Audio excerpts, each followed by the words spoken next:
আসসালামু আলাইকুম। বর্তমানে আমাদের নোয়াখালীতে এখন গাছ রোপণ করতেছে।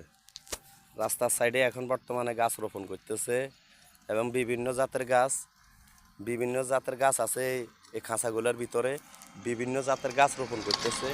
বর্তমানে বর্তমানে রাস্তার দোনো সাইডে গাছ রোপণ চলতেছে আমাদের নোয়াখালীতে এটা।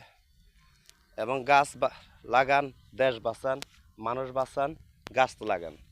গাছে আমাদেরকে অক্সিজেন দেয়, গাছে আমাদেরকে কার্বন ডাই দেয়, গাছে আমাদেরকে বাঁচায়, গাছে আমাদেরকে ছায়া দেয় এবং গাছ হইল আমাদের অক্সিজেন।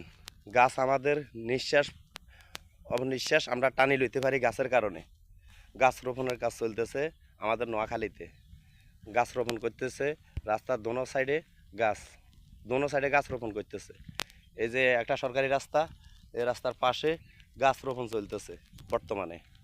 বিভিন্ন জাতের গাছ লাগাইতেছে এবং গাছগুলা বিভিন্ন জাতের বেলজিয়াম, ম্যাগনি, তারপরে বটকরি, বিভিন্ন জাতের গাছগুলো লাগাইতেছে। এই খাঁচাগুলোর ভিতরে গাছগুলো এখনও ছোট।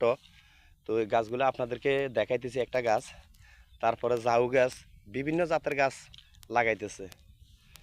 একটা ঝাউ গাছ দেখাইতেছি, আপনারা দেখেন একটা ঝাউ গাছ। এই ভিতরে একটা ঝাউ গাছ আছে। ঝাউ গাছ এটা বাতাস আসলে শোঁ শোঁ শোঁ শোঁ একটা আওয়াজ দেয়। এই গাছটা শোঁ শোঁ একটা আওয়াজ দেয়। আলহামদুলিল্লাহ, গাছ রোপণ কেমন হয়েছে আপনারা কমেন্টে জানাবেন কে কোন জেলা থেকে দেখতেছেন। আসসালামু আলাইকুম।